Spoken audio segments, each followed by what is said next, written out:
What if I told you that the reason you still can't speak English fluently has nothing to do with grammar, nothing to do with your accent, and nothing to do with your vocabulary list?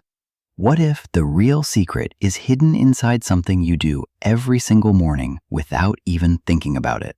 Stay with me until the end of this podcast because Emma and Brian are about to reveal the daily habits that quietly transform people from shy beginners into confident English speakers.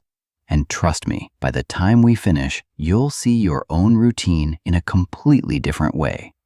Hello, everyone, and a very warm welcome back to another episode of our English Learning Podcast, where we slow things down just enough for you to follow along, but still keep the conversation completely natural, exactly the way two friends would actually talk over a cup of coffee.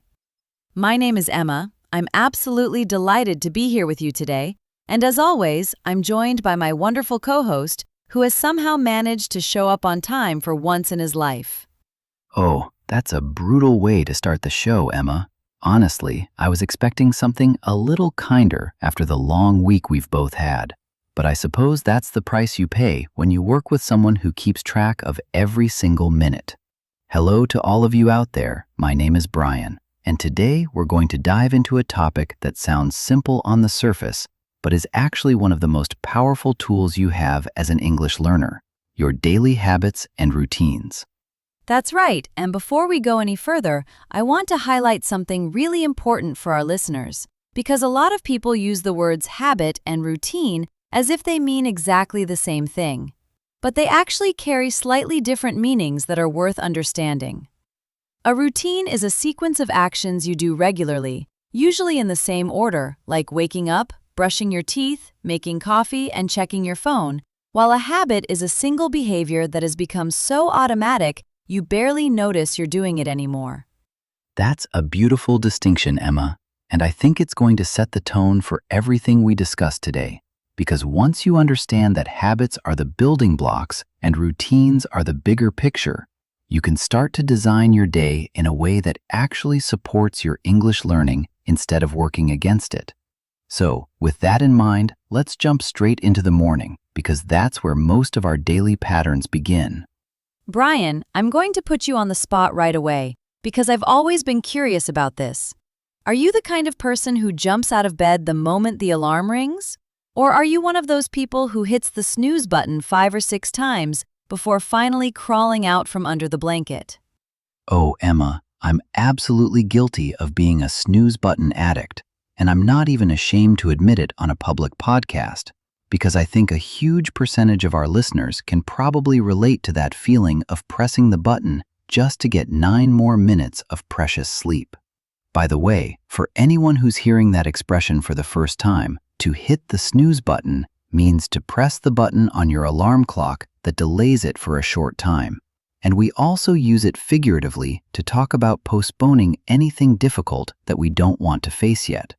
That's such a useful expression, and it leads us perfectly into another pair of phrases that English speakers use all the time when describing themselves: a morning person and a night owl. A morning person is somebody who feels energetic, focused, and ready to take on the world as soon as the sun comes up, whereas a night owl is somebody who comes alive in the evening and does their best thinking when most people are already in bed. I would say I'm somewhere in the middle, which honestly doesn't have a fancy name in English. But I do know that when I wake up, I usually feel a bit groggy, and that's a word I really want our listeners to write down today. Groggy describes that heavy, slow, slightly confused feeling you get right after waking up, when your brain hasn't fully switched on yet, and it's the perfect opposite of feeling refreshed, which is how you feel after a good night's sleep or a strong cup of coffee.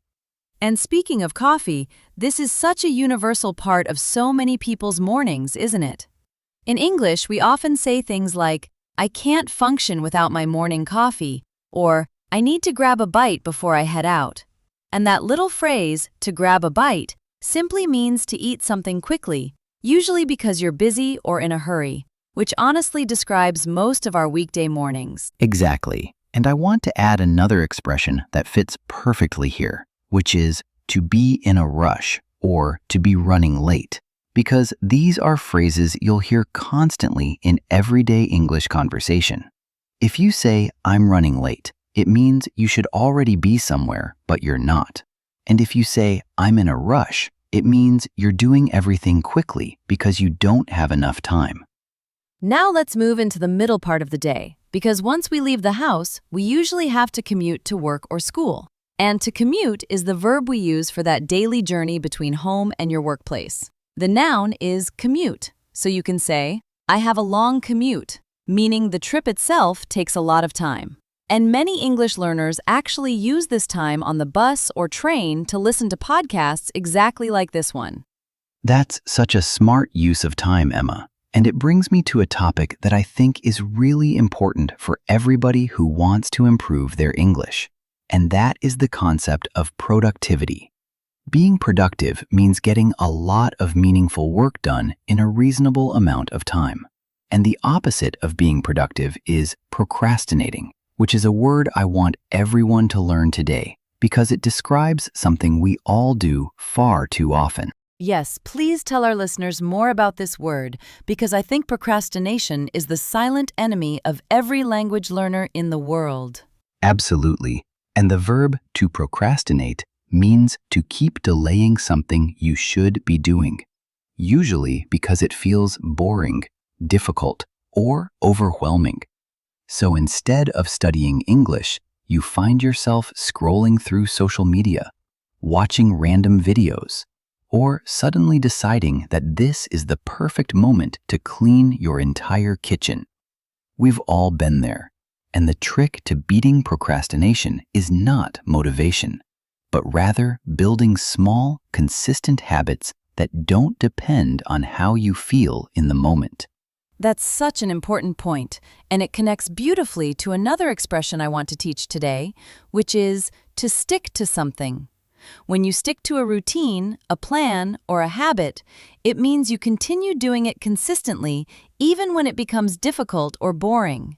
And the opposite expression is to slip up, which means to make a small mistake or fail to follow your routine for a short period. And I think it's really important for our listeners to understand that slipping up is completely normal and absolutely not a reason to give up. Because the people who become fluent in English are not the ones who never miss a day, but rather the ones who get back on track quickly whenever life gets in the way. To get back on track is another fantastic phrase, by the way, and it means to return to your normal routine or plan after a break or disruption.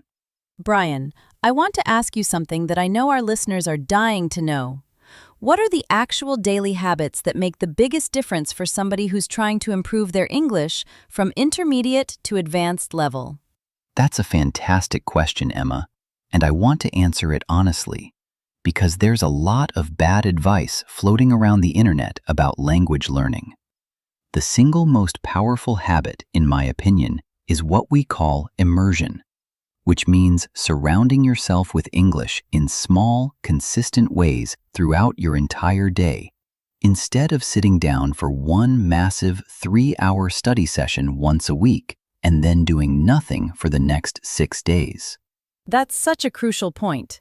And the word immersion comes from the verb to immerse, which originally meant to put something completely underwater. So when you immerse yourself in English, you're essentially diving into the language so deeply that it becomes a normal, natural part of your environment rather than a separate activity you have to force yourself to do. Exactly. And the second habit I would recommend is the habit of consistency, because consistency beats intensity every single time when it comes to language learning. 20 minutes of English every day will take you much further than 3 hours of English once a week.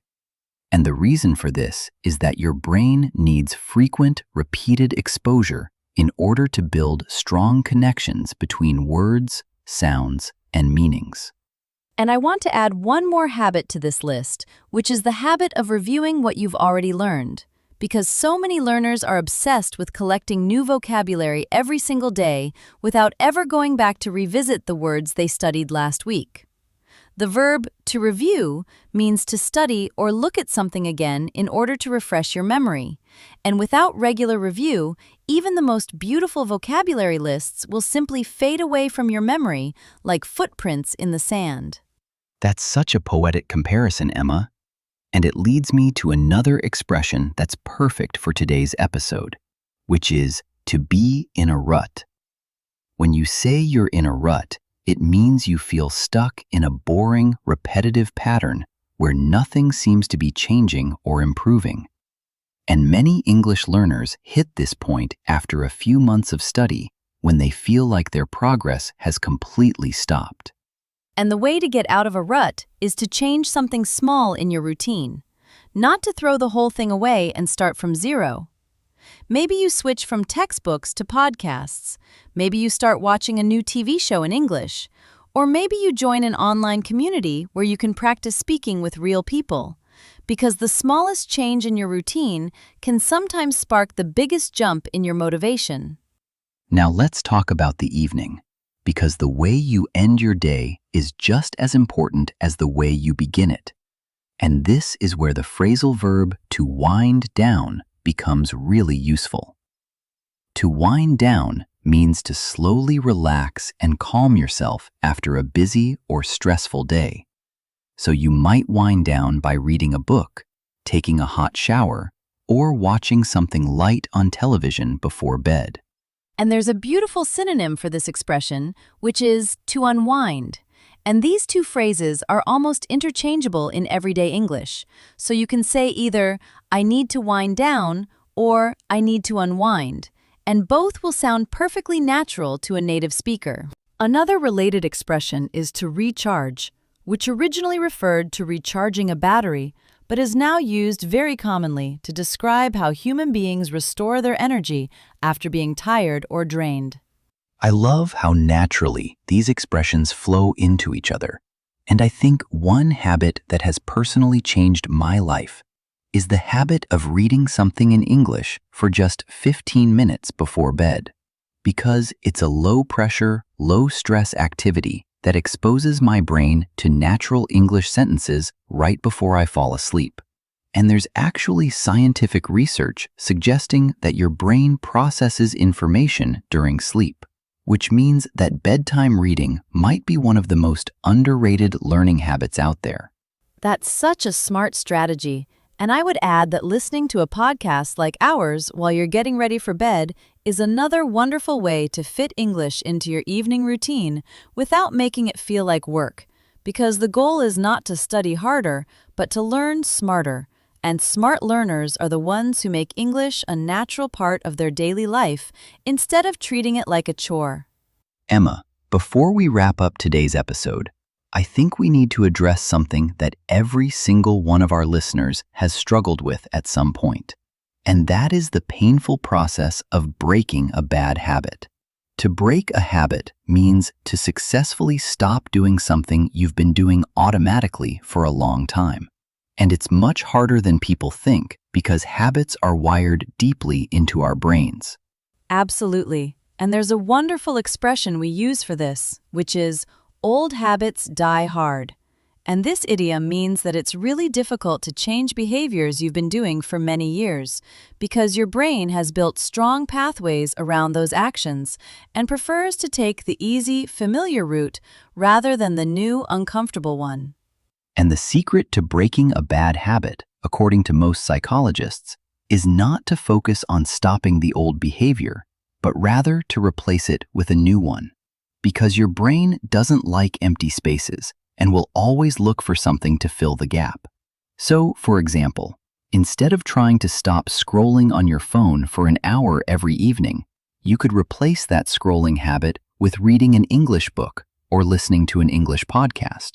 And over time, the new habit will become just as automatic as the old one was. And this brings us to the magical concept of willpower, which is the mental strength to do something difficult even when you don't feel like doing it. But here's the truth that very few people talk about. Willpower is a limited resource, and you will run out of it very quickly if you rely on it alone. The real secret is to design your environment and your routine so cleverly that you don't need willpower at all, because the right action becomes the easy and natural choice. And this brings us to the magical concept of willpower, which is the mental strength to do something difficult, even when you don't feel like doing it. But here's the truth that very few people talk about. Willpower is a limited resource, and you will run out of it very quickly if you rely on it alone. The real secret is to design your environment and your routine so cleverly that you don't need willpower at all, because the right action becomes the easy and natural choice. Before we say goodbye, I want to quickly review some of the most important vocabulary we covered today, because reviewing right after you learn is one of the most effective ways to lock new words into your long-term memory. We talked about hitting the snooze button, being a morning person or a night owl, feeling groggy versus refreshed, grabbing a bite, commuting to work, being productive instead of procrastinating, sticking to your goals, slipping up occasionally, getting back on track, immersing yourself in the language, staying consistent, reviewing your material, feeling stuck in a rut, winding down, unwinding, recharging, breaking a habit, and remembering that old habits die hard. Before we say goodbye, I want to quickly review some of the most important vocabulary we covered today, because reviewing right after you learn is one of the most effective ways to lock new words into your long-term memory. We talked about hitting the snooze button, being a morning person or a night owl, feeling groggy versus refreshed, grabbing a bite, commuting to work, being productive instead of procrastinating, sticking to your goals, slipping up occasionally, getting back on track, immersing yourself in the language, staying consistent, reviewing your material, feeling stuck in a rut, winding down, unwinding, recharging, breaking a habit, and remembering that old habits die hard.